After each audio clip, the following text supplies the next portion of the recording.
evening, everybody, and welcome to Late Night in Canada. I'm your host, Clare Blackwood. How's everyone doing this week? That's great, me too. I'm proud of us, actually. Canadians have officially survived another week of the provinces loosening and tightening restrictions like they were belts over the Christmas holidays, and struggling to get vaccines like we're all competing in the first Annual Inoculation Games, and the odds are never in our favor. Seriously, the majority of my friends have only gotten their first dose because someone on social media made a post saying something like 15 vaccines left in a makeshift clinic underneath the abandoned parking garage by the freeway. Bidding starts at $500 or a virgin sacrifice to the blood lord Barthul. Warning, the clinic is only accessible by helicopter and is slowly being swallowed by quicksand. Go now! For more on this, let's get to the news with This Week in the North. On Monday, almost 3 months after the Canadian government labeled the Proud Boys a terrorist organization, the group announced that they were officially dissolving themselves after failing to raise enough money to mount a legal challenge. They posted the announcement on the Telegram app, stating that as of Monday, there is officially no longer any Proud Boys in Canada, proving that their grammar is just as embarrassing as their mustachioed founder. Look at that fucking dweeb. Gavin McInnes looks like a guy whose mom only let him get those tattoos after he promised to move out of the basement and get a job that doesn't involve the words forum moderator or hentai connoisseur. And I love the fact that they had to admit that they were too broke to challenge being called terrorists, because you know that they held an online group meeting to debate begging Joe Rogan for legal funds before deciding that they didn't want to have to ask their grandmas for money to pay the bank transfer fees. So now all these ex-Proud Boys have to scurry off into a different corner of the internet to rebrand themselves like a 90s boy band trying to make a comeback after their bad boy member went to jail after one too many DUIs. In short, and I want to make this absolutely clear, fuck those guys. Also on Monday, the Canadian census began to arrive in citizens' mailboxes across the country. A lot of Canadians enjoy filling out the census, which includes questions like, what language do you speak at home, and what is your relationship status? But for those of us who have spent the last year assuring our worried friends and family that we definitely have a boyfriend, he just lives in the States or is always at work, or in my case, really busy on set, to the extent that a part of us started to believe that it was actually real and began emotionally investing in the relationship, the census forced us to admit some hard truths to ourselves. I don't want to talk about it. On Tuesday, Alberta Premier and me whenever someone suggests going for a run, Jason Kenney, announced the doubling of fines and tougher health restrictions after his province reported the highest number of COVID-19 cases per capita on the continent. The move was partially prompted by the fact that the week before had seen hundreds of Albertans attending a protest rodeo against the restrictions that were already in place. Hundreds of people showed up to this event near Bowden, Alberta today. No masks, no social distancing, no sense that this might be dangerous from those that came. Come on, Alberta. That's like if British Columbians protested by holding a holistic yoga for anti-maskers rally, or Quebec staged an indoor poutine orgy, or Manitobans did whatever Manitobans do, I don't know. If any of you find out what goes on over there, let me know. There was some good news on Wednesday as Health Canada announced that the Pfizer vaccine was safe and effective for teens as young as 12 to 15, making it the first vaccine that has been authorized for use in that age range. Health officials stated that the decision was made after realizing that making it available to teenagers meant that someone might finally be able to figure out how to use Canada's online vaccine booking system. Health Canada insists that the trials have not produced any adverse side effects in their teenage test subjects, but warned that the rest of us olds need to prepare ourselves for an upswing in insufferably good vaccine selfies. Experts stated on Thursday that despite Doug Ford's aim to end Ontario's stay-at-home order by May 20th, the province will most likely not be ready to escape just yet, given that case numbers and hospitalizations still remain too high for us to responsibly be open. Coincidentally, too high for us to responsibly be open was the slogan of Doug Ford's former hash-selling business. In a bit of good Thursday news, Major General Danny Fortin, the leader of Canada's vaccine distribution effort, announced that Canadians could see themselves vaccinated sooner than originally anticipated. When pressed for specificity, the Major General couldn't say exactly what sooner than originally anticipated meant, but hinted that every jab will come with a free flying car and tickets to the first annual Mars Olympics. I want to cap Thursday off with some sports news because viewers have recently commented that I never talk about sports on the show. I know you're probably thinking that it's because I don't know a lot about sports, and to that I say, excuse you. Assumptions are not cool. They're harmful and wrong, and I'm honestly disappointed that you would underestimate me like this. Is it a gendered thing? Is it because I'm a woman and therefore I can't understand or report on sports? Well, as a matter of fact, it turns out I know quite a bit about sports. And to prove it, here's Thursday's top sports news in a new segment I'm calling Sports Corner. Tonight on Sports Corner, the Wizards beat the Raptors Thursday night because what the fuck can dinosaurs do against grown-ass sorcerers? And on Friday, Toronto police announced that a baby goat named Juniper had been stolen from Toronto's Riverdale farm the day before. The police went on to say that it's the worst kidnapping they've seen this year. I don't feel good about that one. Thought I would, but I don't. My guest tonight is COKO GALORE, the artistic and managing director of Bad Dog Theatre Company, one of the top improvised theatre and comedy training centers in Toronto. We talked about how to transition a physical space into a digital one where comedians can create, thrive, and engage with their audiences, what the Untitled Black Sketch Project is all about, and what shows to look out for in Bad Dog's upcoming season. Take a look. Hi, COKO. How are you today? What's up? What's up? Thank you so much for coming on Late Night in Canada. Yeah. It's a pleasure having you. So, I mean, I'd like to start with just kind of addressing the fact that, like, you became the artistic and managing director of Bad Dog Comedy Theatre, basically, like, right when the pandemic was starting. So, I mean, NBD, I'm sure it's not a whole lot of work. No, I'm kidding. So, like, I think my first questions to you, it's a twofold question of, like, what have been the biggest challenges for you in bringing an entire training center and comedy theater online, and what are you most proud of? I mean, I'm proud of the work that we've done. I'm proud of like our entire team and all the artists that are part of Bad Dog Comedy TV as well as Bad Dog Comedy classes. I'm proud of everybody that has been like, hey, let's do this. It kind of like embodies the spirit of improv. Yeah, okay, let's do this. That's my way of saying yes, and. Yeah, okay. Yeah, okay, let's do this. So yeah, I'm so proud of the work that we've all done, all the artists on the channel. I think what's been the biggest challenge is there's a pandemic. Wait, what? What? There's a pandemic. Isn't that fun? So I think it's just like being able to just be alive and survive and work during the pandemic, I think has been challenging for not only myself, but all of us. So then it goes back to like, I'm so proud of us. We're doing this. Yeah. I like that a lot. That's the most arts forward way that I can think of. Just being like, yeah, there were challenges, but also I love everyone. I do though. I mean, not everyone. There are some people that I'm like, okay, you can be on the other side of the door, but we will get into that later. I'm kidding. No, we won't. Yeah. I mean, I'm not. The way that I see it is, I'm not for everyone. Not everyone's for me, and I'm okay with that. And that's awesome. I respect the hell out of that, actually. Yeah, because you basically just took everything online, and Bad Dog TV is so great, and you've obviously put so much thought into the programming that you do. And I think a thread that's been kind of going through my interviews with people who are working in the community is just they have talked about how the pandemic has almost fostered a stronger sense of community than they might have had before, and when they've been working with people than they might not have worked before. Everybody's just been putting in so much more work and putting in so much more heart because of necessity, but also because they love what they're doing. Mm-hmm. Yeah, I think that like being able to access everybody now because it's virtual has made us have stronger bonds with people that we only maybe got to see once a year during festival season. So getting to really collaborate with them, that has been really cool. I think it's also expanded our thought of what our community is. So when we were in person, it's Toronto, who can go up the stairs, because, you know, Bad Dog used to have a set of stairs. So that was kind of how we bubbled.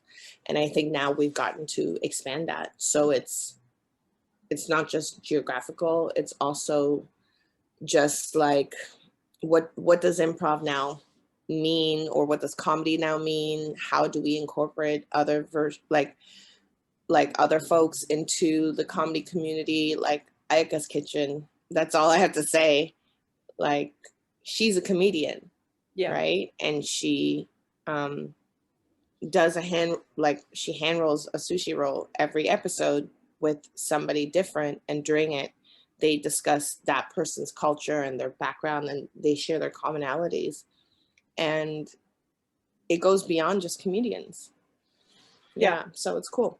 Yeah, it is really neat. I remember I was talking to Colin Mockery a couple weeks ago, and how he said that when he does his live improv shows, it's a different sense of community because people can actually interact in like the comments in the chat section. And I remember when I see Bad Dog shows now, it is really neat to see the whole community coming together and chatting about the show while the show's going on, which you obviously can't do in a live show, or you're an asshole. You cannot, because we will shush the F out of you. Or we will pretend you're the neighbor and be like, oh, neighbors are so loud, and close that invisible window. But yeah, now you get to see the inner dialogue of the audience. And that's really fun because it's in real time, and you get to incorporate that into the shows. Yeah, it's really cool. I remember I really enjoyed that part of the Bad Dog TV. So going into my next question, which is like, because you are the head of a theater and like a comedy theater. No, and it's amazing. And like, I'd love to kind of, oh, I almost said pick your brain and I stopped myself because I hate that phrase. But what do you think is something that is the most important to you, the most important thing to consider right now when you are either creating space for comedians and artists to come and play? Yeah, I think for me, that's a I try to focus a lot on community. Like kind of well-rounding what the community looks like and how to mirror that online. I don't know if that makes sense, but I try to mirror what our actual community looks like onto the virtual, like onto the stage platform. So yeah, I think that's all it is. That's always at the forefront of my mind, is what do we need? Who's not on the stage? Who's not in the room? How do we elevate that? And that's it. And it's not what I think it's not what people think it looks like. It's not just about being like, demographically, what do we need? It's about ideas. It's about artistic perspectives. Yeah, what do we need? How do we round out our season? What flavors do we need? Ooh, yeah. It's like cooking. Yes. Yeah. Listen, curating is very much like cooking. And I'm not talking about cooking like boring cooking. I'm like really seasoning your food cooking. Like, call Ayaka, she'll get you on the show, and she'll yeah. I'd love to touch on the other project that you are producing, the Untitled Black sketch project. I think it's so exciting. It's so funny. I would love for you to tell the Late Night in Canada audience what that's all about, if you would be so kind. Yes. So the Untitled Black Sketch Project was an idea that was founded or conceived by Jonas Charlie and Cassie Ubagna.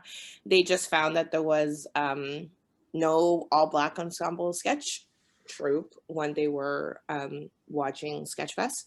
And so they created this kind of collective project troupe, which is comprised of some pretty amazing people like Abba Pondo, Brendan Ash Mohammed, Fat Al, Alan Shane Lewis. I'm just gonna name everybody. Brendan Hackett, Jonas Charlie, myself, and Cassie Ubagna. Yeah, and it's just an all Black sketch troupe where we write together, perform together.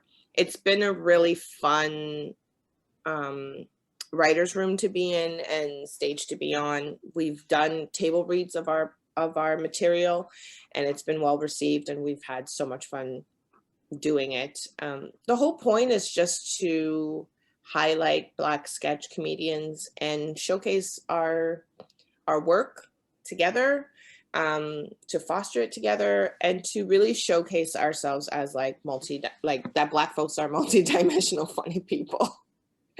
Yeah, I mean, I was gonna say it must be, correct me if I'm wrong, but like it must be very freeing in a way to just be in that kind of group where you can literally just do anything, because I know we all know that a lot of comedy spaces are not inclusive in terms of that. Yeah. Often it's like, oh, well, you're a Black comedian, cool, so I'm assuming that you want to do sketches only about being Black. Yeah. And God, that must get exhausted. I mean, like, and to add on top of that, it's not just only about being like, they not only want you to do sketches about just being Black, they want you to do sketches about being Black in the way that they think being Black means. So there's that added layer. And I think we're trying to shatter that idea of like, oh, what does being Black mean? Quote unquote. We all know it's not a monolith. We've been saying this for a really long time. So we're getting to showcase that. What's very freeing about this room is that we don't have to explain context. Yep. So, you know, a lot of times we're like, oh, so this happened. True. Instead of like, what does that mean? Oh, I didn't know this happened. Oh my God. Oh my God. Okay? I don't think that was actually racist, was it? Yes, it was. Yeah, so it is very freeing. And also we're all buds. So getting to work with people that you like is also really fun. Getting to work with your buds is the best. Yeah. Do you have any plans for it? I know that you did Sketchfest this year. Do you have plans for it going forward? Plans that we're not yet talking about. That you can talk about? No? Okay, that's fine. No. I think that we're still figuring out what we're going to do next. We are very excited about the project. We love this project. And we're working on what's coming next. And we're also just individually busy. Yeah, you are. Yeah. No, yeah. So... And my last official question to you is going back to Bad Dog TV. What are you most excited for? I know you can't play favorites, but like what in general, like what are you most excited for in the next season? Oh, in the upcoming season? Yeah. Oh, wow. Now I have to be like, what are we doing again? I think I am actually I'm always most excited for the new shows. Right.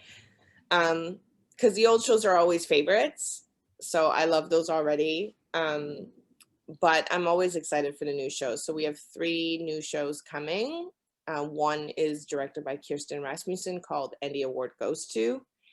And that one will be like serious acting. Serious acting. So we all love Kirsten and her character work. So you can already imagine what that's going to look like. Yep. And she has an amazing cast. And also Jillian Welsh's Out of the Dark, which is a storytelling show. So that'll be really fun to see. And that will have, again, expansion of the community. Right. So it's not just comedians. We'll be expanding into the storytelling world.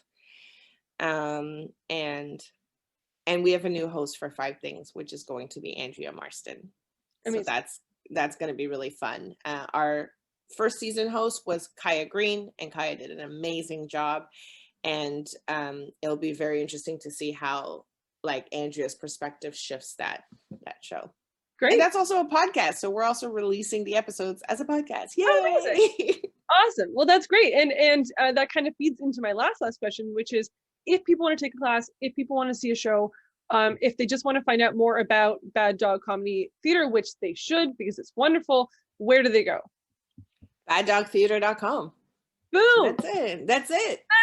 BadDogTheater.com. Google us, show up, like us, subscribe, support us in even the littlest ways. It makes such a huge difference. Y'all don't even know. Thank you so much. And thank you so much for featuring. Oh my gosh, my pleasure. Well, I was just going to say, thank you so much for coming on the show. It's been so nice to chat. And we're both wearing pink and your pink background. What? It's about that synchronicity. Yes, it is. Thank you so much, Coco. Yay. This has been Late Night in Canada. If you haven't already subscribed to this channel, you can do so below. And don't forget to like and share this video, especially if you want more Sports Corner. And if you don't want more Sports Corner, then I honestly don't know why you're here. So as always, thank you so much for watching, and I'll see you next week.